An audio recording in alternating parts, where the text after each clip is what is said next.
What's up, everyone? It's another fictional characters in D&D. You already know who it is by reading the title, but in case you didn't, it's the man, the myth, the legend, the one who will destroy half the universe with the snap of his fingers, the one and only Thanos from Marvel Cinematic Universe. Let's hop right in, shall we?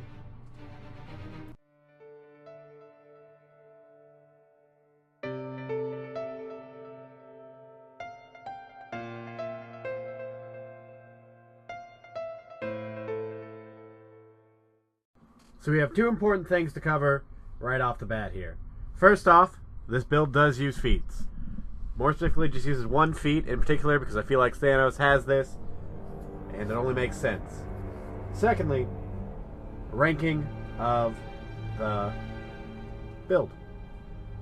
RP-wise, I give this a hard ranking, aka I give it a 4 out of 5 on the difficulty scale to RP.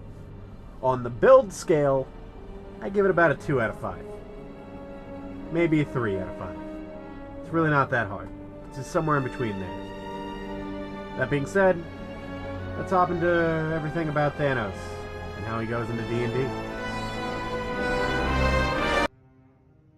The hardest choices require the strongest wills. So starting off, plain and simple, Thanos is a Goliath.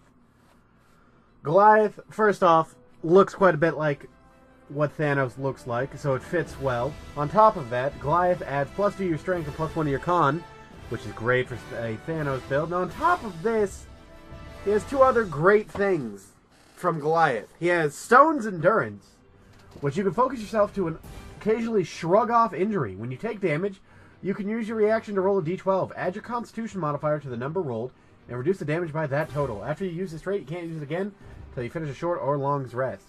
But hey, Thanos is shrugging off hits left and right. Stone's Endurance fits him pretty well. And then having Natural Athlete, just having a athletic skill for free, also a great plus for Thanos. So our stats are pretty self-explanatory once you also find out our class, which is Paladin. Paladin of Conquest, to be exact. So our stats, using point buy, are going to be Strength 13, Dexterity 10, Constitution 13, Intelligence 10, Wisdom 12, Charisma 15, making 3 of our stats +2, which is pretty solid. Because Constitution will go up by 1, Strength will go up by 2. That's all you really need. Alright, so let's hop into background now. The background I recommend you take is Far Traveler. Why? So that way you can come from a faraway village that died of overpopulation during a harsh winter because there was not enough food and no one listened, and so everyone died. Plus, on top of that, Far Traveler also gives you 2 extra proficiencies, which is in Insight and Perception. Both things Thanos should have. And on top of that, you also get something, 1 musical instrument or gaming set of your choice, something native to your homeland, take a pick there, add a little flavor to your character, and 1 extra language. So that's always nice. On top of this, as I said earlier, your class will be Paladin, more specifically Oath of Conquest. So that way you get access to some other great things, like your saving throws being Wisdom and Charisma, your skills being Athletics, Intimidation, Persuasion, Insight, and Perception, due to Paladin, your background, and Goliath. And then, reaching level 4, you'll take a feat. And what feat is that, you may be asking? Oh, my friend. The one feat that really fits Thanos. The Lucky Feat. Why the Lucky Feat? Because Thanos has some absurd luck in Infinity War, and it just fits him too well not to have in D&D.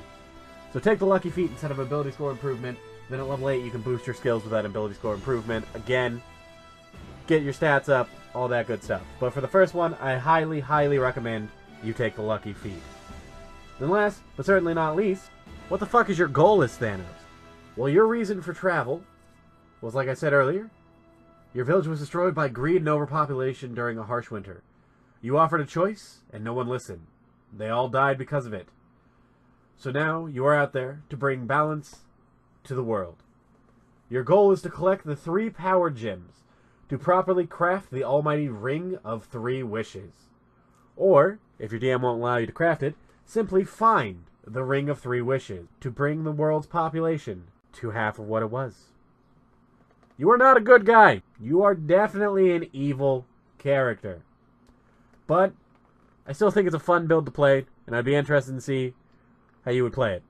That being said, tell me what you think of the build. Do you agree with it? You don't agree with it? That being said, I've been your host, GSmith64, and I'll see you all next time. Farewell.